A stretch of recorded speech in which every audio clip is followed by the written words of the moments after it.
apóstolo Paulo recebeu do Santo Espírito revelações para a composição de 13 epístolas.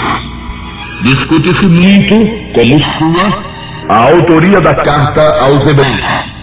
Aprove ao Senhor não tornar clara a autoria dessa epístola, pois se assim tivesse acontecido, existiriam 8 epístolas ditas universais ou pastorais e não 7. E em sendo Paulo o autor, teria escrito ele a 8 igrejas e não a 7 apenas: Roma, Corinto, Galácia, Éfeso, Filipos, Colossos e Tessalônica. 7, na economia divina, aponta para o todo ou para a plenitude. Algo completo ou consumado é representado nas Sagradas Escrituras pelo número 7.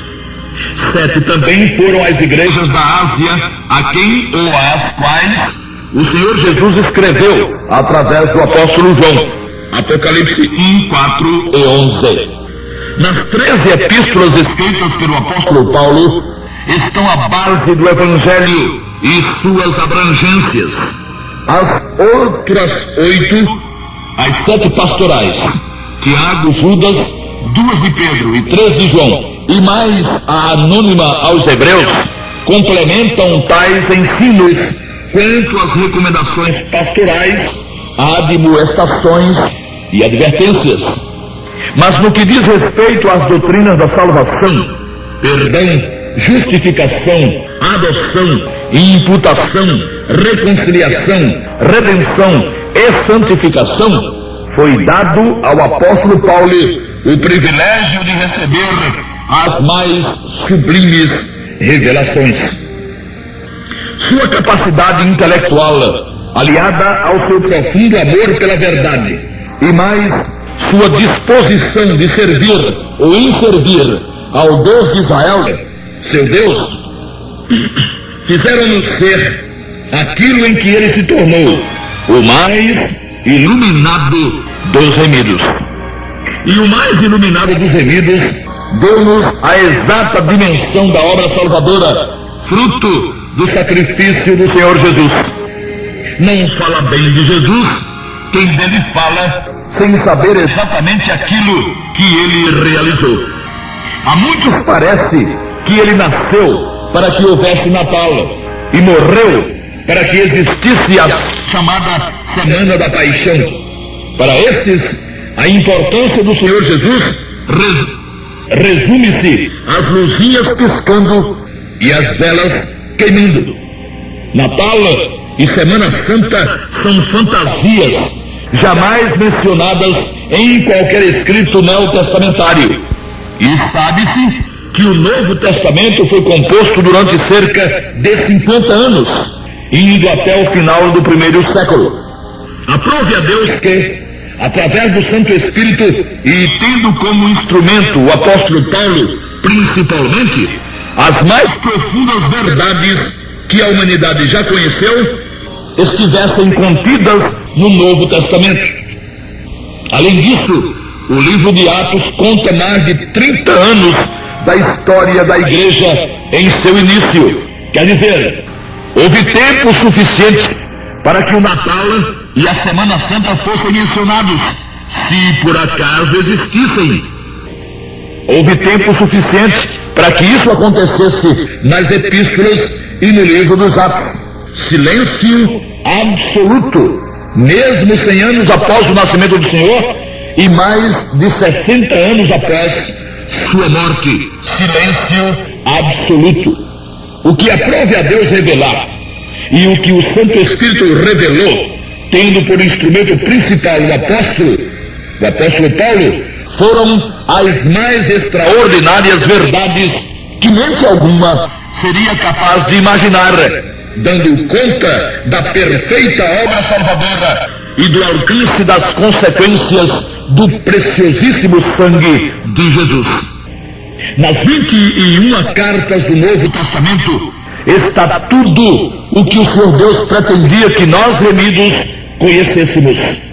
21 é igual a 3 vezes 7. Assim, nada está faltando ao que foi escrito. Nada precisa, ou precisava, ou precisaria ser revelado depois de concluído o Novo Testamento. E ele o foi ainda no primeiro século.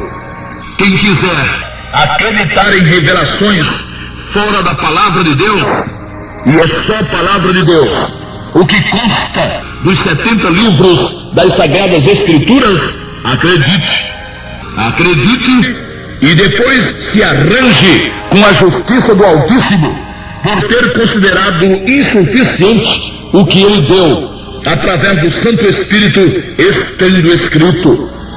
No Novo Testamento, que teve início após a morte do Senhor, descobre-se afirmações de tirar o fôlego, de fazer chorar e rir de emoção e de alegria.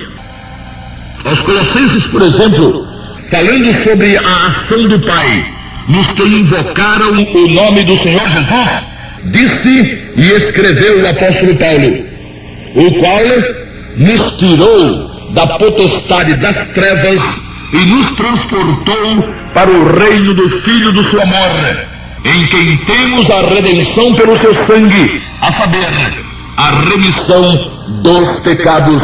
Colossenses 1, 13 e 14. Sem tirar, nem pôr, e sem qualquer necessidade de ginásticas mentais, o que aqui está escrito, e de forma bem simples e facilmente perceptível, é que todo remido, antes de ser remido, estava em trevas. Estava debaixo do poder das trevas, o que equivale a dizer que todos os não remidos, ou seja, todos os que ainda estão procurando se ajustar à vontade de Deus, seguindo os ditames de sua religião, tentando ser fiéis na guarda da lei, na prática de boas obras, na perseverança, na obediência a dogmas e tudo mais, e que por isso não se dispuseram a invocar o nome do Senhor Jesus como e para seu Salvador pessoal, único e todo suficiente, ainda estão em trevas e debaixo do poder das trevas. Quando o remido estava em trevas, não tinha raiva de Jesus, não. Todo remido se lembra de quantas vezes festejou o Natal e de quantas vezes deixou de comer carne e de beber bebida alcoólica na chamada Semana Santa, em reverência e em atenção a Jesus, e de quantas vezes acendeu velas, rezou, tentou guardar mandamentos e tudo mais, mas estava em trevas, trevas espirituais. Gostar de Jesus, amar as festas e as cerimônias que trazem seu nome, acreditar em seu sacrifício, em que ele de fato morreu para salvar pecadores, não tira ninguém das trevas. O remido só saiu das trevas depois de ter invocado o nome do Senhor, ou seja, depois de ter confiado no poder do seu sangue, que é só quando alguém o invoca. Enquanto acredita em Jesus, ninguém o invoca. Quem acredita em Jesus, acredita também que ele o ajudará a vencer, a cumprir a vontade de Deus, o Pai, a praticar obras suficientes para a sua salvação, e continua em trevas. Quando o apóstolo Paulo escreveu à igreja em Colossos, não escreveu a toda a população de Colossos, escreveu somente aos remidos e o resto dos colossenses. Infelizmente, os demais colossenses continuavam e continuaram no reino das trevas. Os demais colossenses, tementes a Deus, religiosos, guardadores, pretensos guardadores de alguns mandamentos, não haviam sido transportados para o reino do Filho do amor de Deus. E isso só havia acontecido com quem, pela fé e confiança no sangue de Jesus, se colocara debaixo da graça e da misericórdia do Altíssimo. Pois só depois disso recebe o ser humano a redenção, isto é, a remissão dos pecados. O que, em hipótese alguma, pode acontecer sem a invocação do nome de Jesus e pela confiança no poder do seu sangue. O drama dos que vivem repetindo o nome de Jesus e imaginando que sua crença tenha o tamanho da fé e confiança é enorme. É um erro calamitoso e de consequências funestas. Misericórdia! É de cortar o coração ver e ouvir tanta infantilidade, tanta afirmação desconexa, sem qualquer respaldo escriturístico, tanta demonstração de piedade e de devoção a Deus completamente fora de sua vontade, pois fora de sua palavra. Quem quer que pretenda atravessar os portais da eternidade na luz, e é possível supor que todos pretendam, tem que levar em consideração o que está escrito na palavra de Deus, e não o que algum religioso tenha tido ele o tamanho e a importância entre os homens que tenha tido, ou que tenha, disse ou diga. Quem quer que diga, seja lá o que for que diga, não tem por que ser crido, não tem por que ser levado a sério, se não disse, e se não diz, só, absolutamente só, o que Deus disse em sua palavra. Muita gente já deu com as costas no Hades, a mansão dos mortos, por ter se deixado tapear por chefes e guias, por profetas e profetisas. E muitos ainda por lá, pelo Hades, hão de aportar por conta dos mesmos motivos. Não existe paz com Deus. E os que estão lá no Hades, lá estão, por não terem paz com Deus, sem a apelação pura e simples do sangue de Jesus. Os que pretendem que ter Jesus, ou os que pretendem ter Jesus e a lei, só tem a lei, quer dizer, não tem Jesus e nem a lei, pois não tendo invocado o nome de Jesus para Salvador, ou como Salvador da culpa dos pecados, não podem contar com os efeitos do seu sangue, e não conseguindo guardar a lei, toda a lei, estão debaixo de maldição, da maldição da lei. Gostar da lei é pouco, tentar guardar a lei é pouco, e mesmo que fosse muito, ainda seria pouco. E na questão da lei, muito ou pouco é nada, teria que ser tudo, e tudo ninguém jamais conseguiu. Guardar todos os mandamentos é utopia, e menos que tudo para Deus não vale. Qualquer que guardar toda a lei e tropeçar em um só ponto, tornou-se culpado de todos. Tiago 2:10. Diante de tamanha evidência, quem é sábio apela para o Senhor Jesus, e de forma definitiva. Nada de Jesus e a lei. Fé dividida não é fé confiança. 50% em Jesus e 50% na lei é loucura consumada.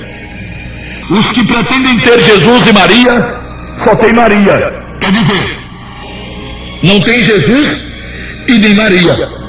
Não tem Jesus por não terem de fato confiado nele, pois se tivessem confiado, não andariam atrás de Maria. E não tem Maria, porque ela não pode valer e nem socorrer ninguém. Deus não a fez e nem ela a si mesma se fez corredentora. Fé dividida não é fé confiança. Jesus não precisa de ajudante para salvar nem o mais miserável dos pecadores. Quem quiser, tem-me. O apóstolo Paulo, outra vez, aos Colossenses escreveu: foi do agrado do Pai que toda a plenitude nele habitasse, e que, havendo por ele feito a paz pelo sangue da sua cruz, por meio dele reconciliasse consigo mesmo todas as coisas, tanto as que estão na terra